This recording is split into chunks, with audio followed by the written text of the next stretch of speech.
Making an offer on a house. That's what we're talking about today. My name is Sean Larson, real estate broker, here to just talk a little bit about the timing on when to make an offer on a home. So you've gone out, you've looked at the homes, you've kind of decided which ones are the top contenders, you're trying to narrow it down on which one to make an offer on, and you're worried about the timing. So you try to confirm, do we go ahead and submit? Do we wait? Do we keep reviewing the information? Well, the answer to the question of when to submit an offer really boils down to when you as a buyer have reached a comfort zone that is the property that you want to move forward on. That's the answer to when to submit it. However, there are some other things that people don't always consider during that time while they're reviewing the homes. And probably the biggest thing to remember is that after you have seen the home, while you are reviewing whether to put an offer on the home or not, the rest of the world did not stop. So while you're reviewing the home, other people may be reviewing the home too.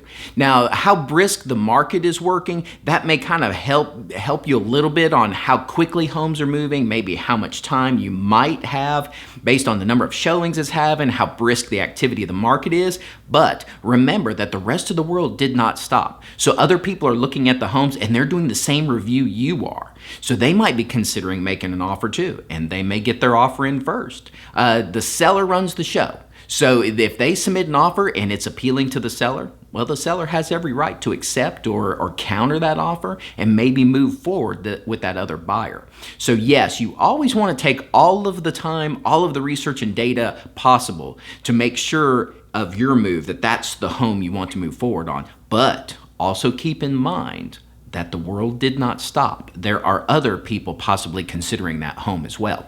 Which leads me a little bit to another topic relating to that.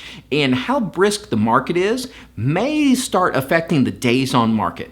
And that is how long a property has been on the market before it goes under contract.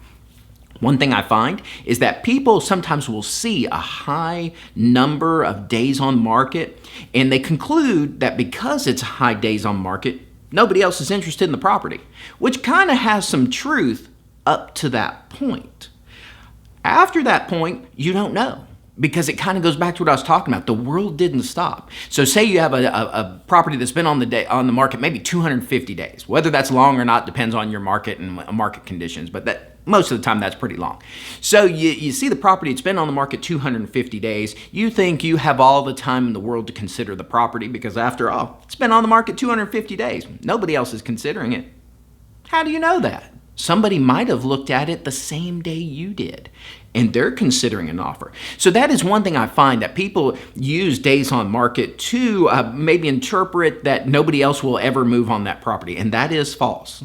Somebody could have just as easily looked at it the same day you did and be compiling their offer on the property. So while that kind of dictates the briskness of the market, how the market's flowing, don't consider that as a indicator that you have all the time in the world to consider a property, because that is not always the case. Another thing to remember is that the seller runs the show in terms of accepting offers, reviewing offers. It doesn't matter if it's offers, counter offers. The seller runs the show on things like that, so they can make a decision. When an offer comes in, they may choose to move forward on that. They may choose not to wait on yours, even if you tell them your offer is coming, because agents hear that a lot. Agents hear a lot of, we're sending you an offer, and the offers never come. So there's a certain level where they might not consider that solid information, and so they're going to go with what they do have in hand, and it might be offer B. So just a heads up on that. Another thing you'll see in brisk markets, you see a little bit in all markets, but the hotter the market gets, the more you see it. You will start to see deadlines. A property comes on, the property might be perceived to be in high demand. Maybe it's in a part of a neighborhood or something like that where homes rarely come up, so it's a hot property. So what they do is agents will go ahead and expose the property to the market. They might even set a deadline saying all offers have to be in by whatever, maybe a couple days later. We just came off or are coming off a super, super hot market. So that wasn't the exception. That was the common marketing method for a property. You know, the property would hit the MLS maybe on Thursday or Friday, show it over the weekend. All offers are due maybe on Monday or Tuesday, something like that. So while you're reviewing a property that you might have seen on Thursday, and you saw it in MLS that it said you have 3 or 4 days to get your offer in because there's a deadline coming up. Again, The world does not stop, and the seller runs the show at this point. So if an offer came in on Thursday or Friday that the seller loved, the seller is within their rights to accept that offer. That deadline they posted that you have until Monday or Tuesday, you have to take that with a grain of salt. That is not a rule. That is not a law they go by.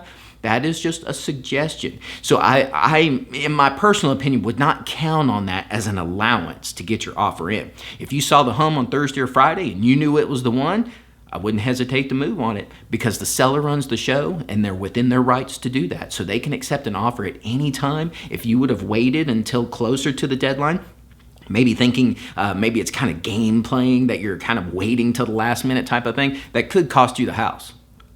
Somebody on Thursday or Friday could have submitted an offer, seller said great, they accepted it, and you're out. And that same thing applies even during counter offers.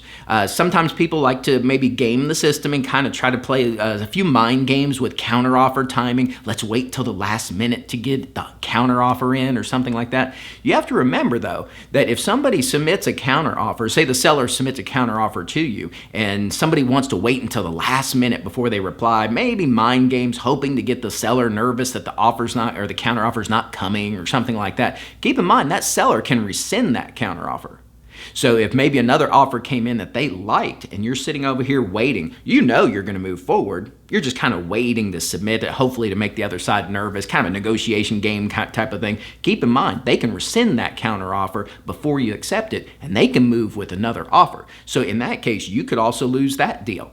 So there's a lot that goes into the timing of when to submit offers and counteroffers and things like that. So if you genuinely know you want to move forward on a home or with the original offer, or if you really know you want to counter back, go ahead and do that efficiently. Keep it flowing. It tends to make the process smoother, fewer mind games involved, and it makes for just a more pleasurable experience throughout the entire negotiation. So that's just my opinion on it. My name is Sean Larson. I'm a real estate broker, and if I can answer questions about anything, submitting offers, showings, open houses, anything like that, please reach out to me. I'd love to connect with you. Have a super day.